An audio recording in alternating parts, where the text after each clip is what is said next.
GVMC పీఠం కూటమి దక్కించుకుంది. మేయర్ హరి వెంకట కుమారిపై అవిశ్వాసాన్ని కూటమి నెగ్గింది. ఈ సమావేశాన్ని వైసీపీ బహిష్కరించగా సమావేశానికి 74 మంది కూటమి సభ్యులు హాజరయ్యారు. అవిశ్వాసానికి అనుకూలంగా 74 మంది కార్పొరేటర్లు ఓటు వేశారు.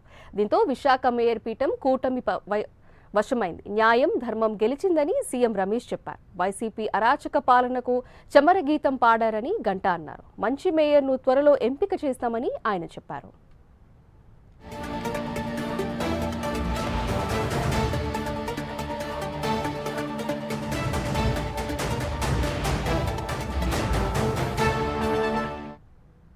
దీని గురించి మరింత సమాచారం మా డిప్యూటీ ఇన్పుట్ ఎడిటర్ వాసు అందిస్తారు. వాసు, చెప్పండి.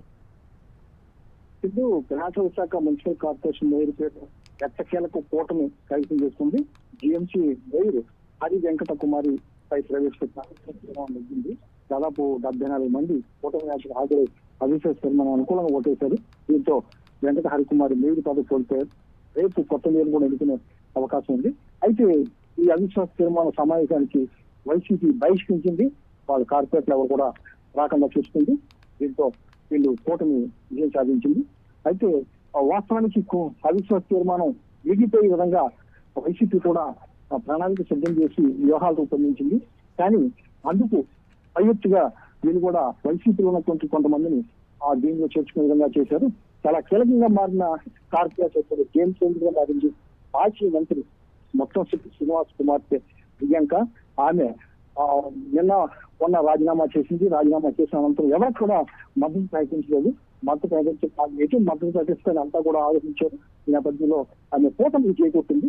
73 నుంచి 74 సంఖ్య అంటే మ్యాజిక్ ఫిగర్కి చేరతప్పి ఆమె చాలా కీలకంగా వాస్తవానికి 4 కార్పొరేటర్లు వీటితో పాటు దాదాపు 4 కార్పొరేటర్ వైసీపీ అభ్యర్థులు ఈ వారం రోజుల్లోనే కూటమికి చేకూర్చారు. దాంతోనే వీళ్ళు రాజకీయ తీర్మానానికి నెగ్గారని చెప్పొచ్చు.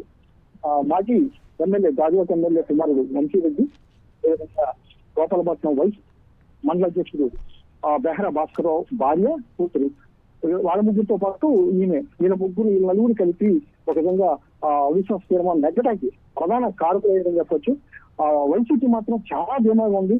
ఎందుకంటే అవిశ్వాస తీర్మానం వీగిపోవటం ఖాయం, వాళ్ళకి అంత మద్దతు లేదని చాలా వాళ్ళు కూడా వ్యూహాత్మకంగా వ్యవహరించి సభని ఆఖరి వరకు కూడా బహిష్కరిస్తామని చెప్పకుండా నిన్న బహిష్కరిస్తున్నట్టు కూడా అది చెప్పడం జరిగింది. అంతేకాక 34 మంది శ్రీలంకలో ఉన్నారు వైసీపీ కార్పొరేట్ లో.